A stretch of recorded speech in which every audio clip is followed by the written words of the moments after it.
हर जगह इस तरह से ह्यूमिलेट किया गया बच्चों को। कभी भी मतलब ना हॉस्टल के लिए हम लोग बोले तो हॉस्टल नहीं दिया गया, फिर हम जी लोग बोले कि गेस्ट हाउस दे दो, गेस्ट हाउस नहीं मिला। जब से वो आईआईटी में गया तो कितना खुश था, जी कितना अच्छे से पढ़ाई कर रहा था। फर्स्ट सेम में 8.25 सीजीपीए लाया, और जी। वो बोल रहे हैं कि इस तरह के बच्चों के लिए आईआईटी में कोई प्रोविजंस नहीं है। तो ये फिर आईआईटी में जब प्रोविजन नहीं है तो क्या, अगर मेंटल सिकनेस अगर ये किसी के भी साथ भी हो सकता है ना, अगर हाँ, किसी का क्या कोई अगर डिप्रेस है तो उसको मतलब कॉलेज से क्या उसको पढ़ने का हक नहीं है, उसको निकाल देना है।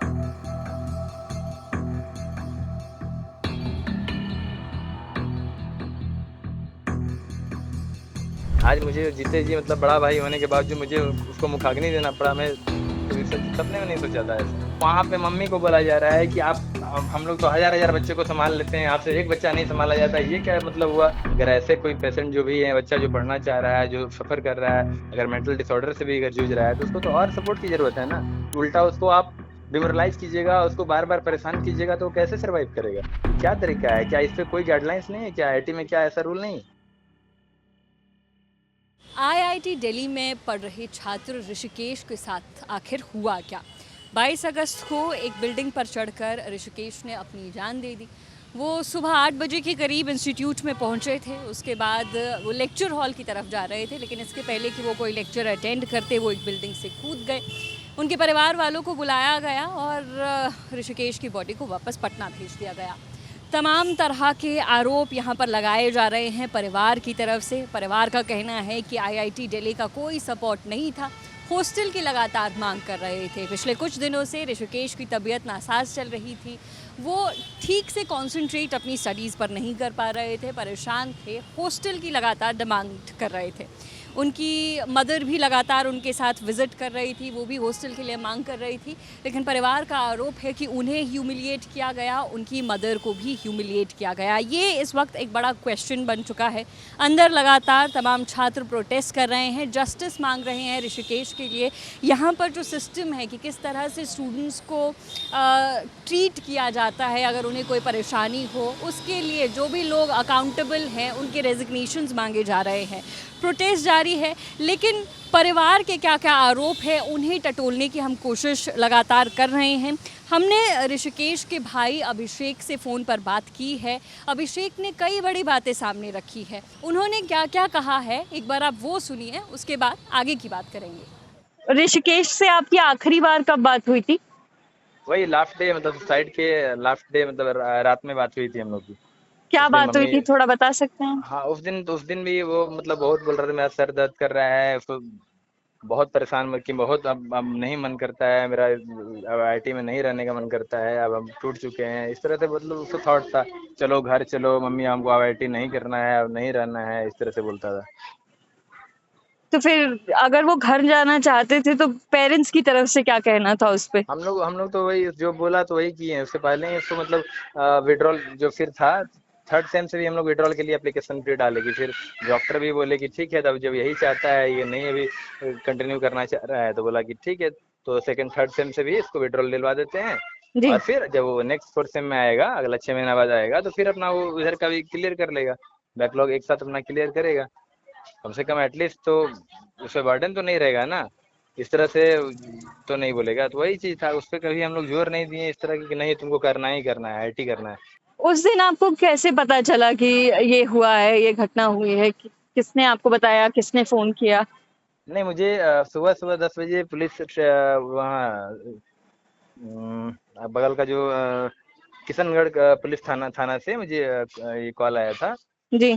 जो रिपोर्ट उसमें जो इन्वेस्टिगेशन अफसर थे उनका कॉल आया था कि आपका आपका भाई ऋषिकेश ये आईटी के छठी मंजिल से कूद के सुसाइड कर लिया है। तो हम लोग तो खुद शौक थे कि ऐसा तो हो ही नहीं सकता है, ऐसा कैसे कर सकता है।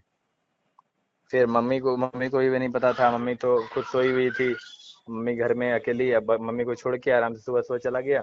जी। तो फिर मम्मी को मैंने सूचना दी कि मम्मी ऐसे ऐसे बात है। तो फिर मामा जी लोग आए, फिर सब थाना गए, मकान मालिक को मैंने कॉल किया जो भी वहाँ पे थे, और वो मुझे लोकेशन और मकान मालिक का नंबर वगैरह सब पहले से भेज दिया था कि मकान मालिक का नंबर है। मुझे समझ में नहीं आया मकान मालिक का नंबर क्यों भेज रहा है, लोकेशन वहाँ का क्यों भेज रहा है। ये एक रात पहले आपको उन्होंने भेजा? हाँ नहीं, लोकेशन वगैरह तो मुझे वो करीब 7-8 दिन पहले ही भेजा था। 7-8 दिन पहले आपको पहले ही लोकेशन भेजा भेजी था। थी उन्होंने। हाँ, लोकेशन भेजा था। मम्मी से मैंने पूछा कि मम्मी लोकेशन वगैरह भेजा, तो मम्मी बोली कि हाँ, ये इधर-उधर चला जाता है, इसका मतलब कोई ठीक नहीं है, अगर वो कहीं खो गया, कहाँ जाएगा, हम अकेले हैं, कहाँ खोजेंगे, इसलिए हम बोले कि भैया को भेज दो, तो इसलिए तुमको भेज दिया है। थोड़ा-सा अगर आप बता पाएँ कि आईआईटी दिल्ली का कैसा रवैया था उनके प्रति? नहीं, शुरू से ही मतलब जब भी कॉलेज से हम लोग को सपोर्ट मांगा कि बच्चों को पढ़ाई करने में आप हेल्प करो, तो उनके जी, द्वारा कभी नेग्लिजेंस मतलब हर जगह इस तरह से ह्यूमिलेट किया गया। बच्चों को कभी भी मतलब ना हॉस्टल के लिए हम लोग बोले तो हॉस्टल नहीं दिया गया। फिर हम जी, लोग बोले कि गेस्ट हाउस दे दो, गेस्ट हाउस नहीं मिला। इवन फैमिली क्वार्टर जो अपार्टमेंट्स सिर्फ उस तरह के पेशेंट्स के लिए होते हैं, बच्चे के लिए जो कुछ मेडिकली अनफिट है, जो बीमार चल रहा है, तो उनके लिए क्वार्टर मिलता है, जी, फैमिली क्वार्टर, तो वो भी नहीं जी, दिया गया। और जी। वो बोल रहे हैं कि इस तरह के बच्चों के लिए आईआईटी में कोई प्रोविजंस नहीं है। तो ये फिर आईआईटी में जब प्रोविजन नहीं है, तो क्या, अगर मेंटल सिकनेस अगर ये किसी के भी साथ भी हो सकता है ना, अगर हाँ, किसी का क्या कोई अगर डिप्रेस है, तो उसको मतलब कॉलेज से क्या उसको पढ़ने का हक नहीं है, उसको निकाल देना है। अगर इस तरह का है प्रोविजन, तो मतलब अगर मतलब खुल के इस तरह से बताया जाए, क्यों नहीं मीडिया में लोग बोलते हैं। आईआईटी को बोलना चाहिए कि नहीं, प्रोविजन है इस तरह से। आप अभिषेक जी आप थोड़ा बता सकते हैं कि क्या परेशानी चल रही थी ऋषिकेश के साथ? क्यों वो परेशान थे? थोड़ा अगर उस पे आप बता सकें। नहीं, बस उसका तो मेन था कि जब से वो आईआईटी में गया तो कितना खुश था, जी, कितना अच्छे से पढ़ाई कर रहा था। फर्स्ट सेम में 8.25 सीजीपीए लाया जी, आउट ऑफ 10। जी, उसके बाद सारा चीज़ उसका अच्छा चल रहा था। उसके बाद से मतलब जब वो पता नहीं उसमें कॉलेज में क्या हुआ, फिर उसके बाद से क्या हुआ कि कॉलेज में मतलब उसको एडमिट कर दिया गया। और जी, वहाँ से उसके बाद फिर कॉलेज मतलब वीमेंस हॉस्पिटल है, तो वहाँ हम लोग उसको रेफर किया गया, तो वहाँ दिखाने के लिए हम लोग ले गए डॉक्टर गजानन, जो आईआईटी के पैनल हॉस्पिटल डॉक्टर हैं, जो जी, ट्रीटमेंट करते हैं, ऑलरेडी वहाँ देखते हैं। तो जी, उनके उनसे उनका ये भाई का उसका ट्रीटमेंट चल रहा था। तो ट्रीटमेंट के दौरान जो भी है कि मतलब सारा चीज उनको द्वारा देखा गया वहाँ पे। वो अच्छा रिकवर जब कर गया, वहाँ से रिकवर करने के बाद फिर से जब कॉलेज में आया, तो वही बोला गया उसमें कि नहीं, आप उस समय कि सेमेस्टर ब्रेक ले लो, एग्जाम अभी चल रहे हैं, तो आप अभी एग्जाम नहीं दे पाओगे, जी। तो बेटर ये रहेगा कि आप सेकेंड सेम ड्रॉप कर दो। तो सेकेंड सेम ये उसने मतलब वही आईआईटी विड्रॉ। ने कहा था कि सेकंड सेम जी, ड्रॉप करे, आप ड्रॉप लोगों का कर दो। नहीं था ये? और हम लोग को मतलब प्रेशराइज किया, अगर नहीं हो फिर कुछ पढ़ा नहीं है तो एग्जाम कैसे दे पाएगा, तो हम लोग यही बोले ठीक है, डॉक्टर से यही बोल रहे थे, तो म्यूचुअल हम लोग अंडरस्टैंडिंग से बोले ठीक है, बच्चे के लिए अगर जो इसके लिए सही होगा वो ठीक है, वो करना है। तो हम लोग उसको सेकेंड सेम ड्रॉप करवा के और फिर एप्लीकेशन हम लोग दिए कि ठीक है, इसको ड्रॉप कर दिया जाए।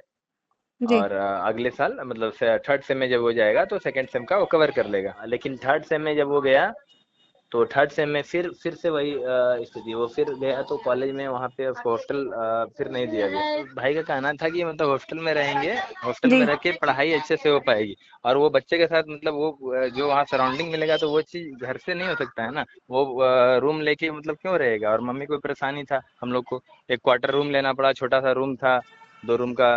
तो उसमें मम्मी को वहाँ पे रहना पड़ा, और मम्मी तो वहाँ हर चीज़ सपोर्ट करने के लिए तैयार थी, लेकिन आ, भाई को उसको नहीं था कि नहीं, मैं अब बच्चों के साथ दोस्तों के साथ रहूंगा, आखिर क्यों आईआईटी मुझे रूम नहीं देगा। फादर की भी तो आपकी कुछ समय पहले जी, ही शायद निधन डेथ हो हुआ गई है, तो थी। उसका भी कुछ हाँ, प्रेशर था क्या उन पर? हाँ, फादर्स की डेथ के बाद से ही थोड़ा सा वो अपसेट हो गया था। तो कोई मतलब आईआईटी की तरफ से कुछ काउंसलिंग या इस तरह की कोई कुछ नहीं, चीजें नहीं हुई? काउंसलिंग काउंसलिंग अगर होता तो मतलब ये क्रॉस वेरिफिकेशन बार बार नहीं करते ना बच्चे को, जब मतलब डॉक्टर अगर दे दिया कि उसको पढ़ाई कर सकता है, तो ये जी, फिर काउंसलिंग के नाम पे कि दोबारा उसको फिर से भेजते थे हॉस्टल, और बार बार सारा चीज यहाँ से वहाँ, यहाँ से वहाँ, उनको बस ये हम लोग को परेशान किया जा रहा था। फिर एनसे एनओसी लेके आओ, डीन से मिलिए, तो फिर सारा जगह हम लोग हर चीज किए, लेकिन बाद में फिर वही हुआ कि नहीं, हॉस्टल नहीं मिलेगा। तो हॉस्टल जबकि में। जो डॉक्टर देख रहे थे भाई को, मुझे जो डॉक्टर देख रहे थे, उनके द्वारा क्लीन चिट मतलब वो एनओसी भी दे दिए थे कि अभी फुल्ली फिट है और ये पढ़ाई कर सकता है हॉस्टल में रह के। लेकिन फिर भी इन्होंने नहीं माना कि डॉक्टर के लिखने से क्या होता है। मतलब डॉक्टर अब ने एनओसी दे दी लेकिन आईआईटी जी, दिल्ली ने फिर भी हॉस्टल नहीं दिया। नहीं दिया अभी कोई। प्रोटेस्ट लगातार स्टूडेंट्स यहाँ पर आईआईटी में कर रहे हैं। उस जी, प्रोटेस्ट को आप लोग कैसे देख रहे हैं और आपकी क्या डिमांड्स हैं? नहीं, मेरे हम लोग का डिमांड मतलब कुछ नहीं है, बस ये न्याय होना चाहिए। अगर मेरे बच्चे ने मतलब उसने अगर अगर कुछ ऐसा उसके साथ हुआ है, तो वो बस सच आना चाहिए सामने, देश जी, को ये पता होना चाहिए। और इतने बड़े इंस्टीट्यूट में इस तरह से अगर हो रहा है फ्रेंड के साथ, तो ये शोषण हो रहा है, और इस पे मतलब सबको ये होना चाहिए ना कि मतलब बच्चे सुसाइड वहाँ क्यों कर रहे हैं। और हम लोग बच्चे को पढ़ने भेजते हैं वहाँ, ना कि आज मैं डिग्री लेने भेजा था ना हम लोग की, डिग्री जाके लेगा अपना वहाँ से ये अच्छा लाइफ में अच्छा करेगा। तो क्या डेड बॉडी लेने के लिए वहाँ हम लोग गए थे क्या? वो मुझे लास्ट सौंप रहे हैं कि मतलब आपके बच्चा यहाँ से कूद के जान दे दिया है। तो बस इतना मैम चाहिए कि इंसाफ बस मिलना चाहिए, और जो भी दोषी हैं, अगर इसमें जो भी टीचर जो भी लोग दोषी हैं उनको सजा मिलनी चाहिए। माँ के लिए एक जो सबसे छोटा बच्चा था, दिन रात मतलब उसके लिए जीती थी। एक मम्मी, मेरे पापा नहीं है, छोटा भाई भी नहीं रहा। बताओ आप कि हम लोग घर में मतलब आप खुद पे लेके कोई भी इंसान देख सकता है ना कि मतलब वो कितना उसके लिए विपरीत परिस्थिति होगी। आज मुझे जीते जी मतलब बड़ा भाई होने के बावजूद मुझे उसको मुखाग्नि देना पड़ा। मैं तो सच सपने में नहीं सोचा था ऐसा कि ऐसा भी होगा, लेकिन ये भी दिन देखना पड़ रहा है। इतना टैलेंटेड बच्चा, जितना उसका एकेडमिक इतना अच्छा था, आज वो कहीं ना कहीं वो रिसर्च करता, जितना अच्छा देश का नाम रोशन करता। क्या क्या नहीं सपना उसका था कि फॉरेन में ये करेंगे, वहाँ रिसर्च करेंगे, यहाँ जाएंगे, मतलब वो बहुत कुछ उसका ड्रीम था। लेकिन कोई फर्क नहीं पड़ा, किसी को कोई कुछ नहीं ये हुआ। वहां पे मम्मी को बोला जा रहा है कि आप हम लोग तो हजार हजार बच्चे को संभाल लेते हैं, आपसे एक बच्चा नहीं संभाला जाता, ये क्या मतलब हुआ? और वहां पे फिर वो बोला जा रहा है, बताइए, जैसे बोले डीन बोले हैं उनको कि ये आपसे तो किसने कहा है उनसे? कोई डीन है, सुनीता नाम की, मतलब वहां पे कॉलेज में इसके जी फिजिक्स डिपार्टमेंट में। जी। तो वो उनके द्वारा भी इस तरह से बोला गया कि आपसे एक बच्चा नहीं संभाला जाता। ये क्या मतलब है? वो कोई किसी का कंडीशन भी बोलना पर्सनल इस तरह से कि गलत है ना। वो बच्चे पे कितना इफेक्ट कर रहा है कि मम्मी तुमको मेरे चलते इतना तुमको डिमोरलाइज होना पड़ता है, तुमको इतना ऐसा बोला जा रहा है। तो ये चीज तो मैम, ये इस तरह से इतने बड़े कॉलेज में आईआईटी में, अब ये उसके बाद उतना अवेयरनेस नहीं है क्या इन लोगों के पास? इस तरह से ये बोलते हैं इनसेंसिटिव बात कि अगर कितना बुरा लगता होगा, आप सोचो ना खुद से। आपकी मदर बार बार मिल रही थी क्या डीन से, उनसे जिनकी आप जी बात जी, कह रहे हैं? मम्मी 1 वीक कंटिन्यू लगातार वहाँ गई है, 6 बार 7 बार मम्मी वहाँ डेली ये जाती थी। किस सिलसिले में जा रही थी आपकी मदर बस वही लगातार? हॉस्टल अलॉट करने के लिए, कि उसको हॉस्टल, और या फिर जो ये गवर्नमेंट क्वार्टर जो है, पेरेंट्स जी को क्वार्टर जो दिया जाता है बच्चों को, जी। क्वार्टर के लिए कि वो हमको मतलब दिया जाए, वो भी नहीं दिया, वो इसी के लिए। बस इतना तो हम लोग कॉलेज से, और हमको क्या चाहिए था, इतना हेल्प करना चाहिए था उनको कि बस उसको समझना चाहिए था। अगर ऐसे कोई पेशेंट जो भी है, बच्चा जो पढ़ना चाह रहा है, जो सफर कर रहा है, अगर मेंटल डिसऑर्डर से भी अगर जूझ रहा है, तो उसको तो और सपोर्ट की जरूरत है ना। उल्टा उसको आप डिमोरलाइज कीजिएगा, उसको बार बार परेशान कीजिएगा, तो वो कैसे सर्वाइव करेगा? ये क्या तरीका है? क्या इस पे कोई गाइडलाइंस नहीं है क्या? आईआईटी में क्या ऐसा रूल नहीं है? ये अभिषेक थे। अभिषेक अपने 31 साल के भाई ऋषिकेश को खो चुके हैं। कई बड़ी बातें अभिषेक ने बताई हैं, कई बड़ी बातें उन्होंने सामने रखी हैं। फ़िलहाल अंदर आईआईटी दिल्ली के कैंपस में तमाम स्टूडेंट्स प्रोटेस्ट कर रहे हैं। उनकी कई मांगे हैं। पहला कि जो भी एसोसिएट डीन स्टूडेंट वेलफेयर जो हैं, उनका रेजिग्नेशन की मांग की जा रही है। व्यवस्था में बदलाव की मांग की जा रही है। ऋषिकेश की फैमिली के लिए कॉम्पनसेशन की बात की जा रही है, मुआवजे की बात जो कि आईआईटी दिल्ली दे, इस तरह की बातें कही जा रही है। इंक्वायरी की भी मांग की जा रही है। बता दें कि डायरेक्टर यहाँ के रागन बैनर्जी, उन्होंने एक इंक्वायरी कमेटी का गठन किया भी है, लेकिन उससे भी सैटिस्फाइड स्टूडेंट पूरी तरह नहीं दिखाई दे रहे हैं। बहरहाल एफआईआर हो चुकी है, एक इंक्वायरी कमेटी का गठन किया जा चुका है, लेकिन उसके बावजूद भी कई डिमांड्स हैं जो अभी भी पेंडिंग है। स्टूडेंट्स प्रोटेस्ट कर रहे हैं, वो मांगे सामने अपनी अपनी रख रहे हैं। परिवार का कहना है कि उन्हें सिर्फ इंसाफ चाहिए, उन्हें इस बात से कोई मतलब नहीं है कि आईआईटी दिल्ली उन्हें कॉम्पनसेशन देता है या नहीं। उन्हें पैसा नहीं चाहिए, उन्हें अपने बच्चे के लिए इंसाफ चाहिए। एक पढ़ने लिखने वाला नौजवान जिसके कई बड़े सपने थे, विदेश जाकर रिसर्च करना चाहता था, तमाम तरह की बातें निकल कर सामने आ रही है। कई सवाल लगातार यहाँ पर उठ रहे हैं कि आईआईटी दिल्ली जैसे बड़े इंस्टीट्यूशन में, जहाँ कई बच्चे आकर पढ़ने का सपना देख रहे हैं, वहाँ पर ऐसी व्यवस्था क्यों है? पिछले अगर हम बात करें, इसी साल में ये दूसरा मामला है जब किसी बच्चे ने अपनी जान दे दी हो। इससे पहले बीटेक के एक छात्र ने मार्च में इसी तरह से अपनी जान दे दी थी। उससे पहले से भी कई मामले, लगभग बताया जा रहा है कि 30 महीने के अंदर अंदर यहाँ पर 8 ऐसे स्टूडेंट्स हैं जिन्होंने अपनी जान दे दी है। तो कई सवाल है कि आईआईटी दिल्ली जैसे इंस्टीट्यूशंस में, प्रतिष्ठित इंस्टीट्यूशन में इस तरह की घटनाएं क्यों हो रही है? क्या प्रशासन या एडमिनिस्ट्रेशन अच्छे से बच्चों को ट्रीट नहीं कर रहा है? क्या पूरा मामला है? लगातार तमाम अपडेट्स अब तक पहुंचाने की कोशिश कर रहे हैं। आईआईटी दिल्ली के बाहर हम मौजूद हैं। मेरा नाम है नियाद ईमान। कैमरा के पीछे से मेरा साथ दे रहे हैं राहुल। देखते रहिए दी ललन टॉप। शुक्रिया।